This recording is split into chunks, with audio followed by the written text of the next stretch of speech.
मंत्री चंद्रकांत पाटिल का कहना है, पूर्व मुख्यमंत्री उद्धव ठाकरे के साथ रहने का कोई सवाल ही नहीं है। उन्होंने 2014 से 2019 तक हमें बहुत सम्मान दिया, फिर भी उन्होंने हमारे नेताओं की ओछी आलोचना। भाषणाच्या कॅसेटचा अभ्यास करू त्यातले 15 सिलेक्ट केलेले मी तिथे स्क्रीनवर दाखवलेले बघूया ना लोकांना।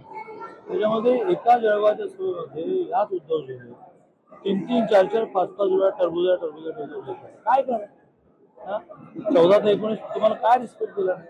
तुम्हाला मंत्रिपद दिली, महामंडळ दिली, रिस्पेक्ट दिला, अनेक जागांचे प्रश्न मी महसूल मंत्री अनेक जागांचे विषय मागे चौकटीत लावले पण लावले, पण तरी तुम्ही मुख्यमंत्रीपदासाठी गेला त्याची क्षमता आहे, पण त्यांनी पुन्हा यावयासाठी प्रयत्न नाही। तुम्हीच सगळ्या मीडियाने बातमी छापली, मी छापली काय?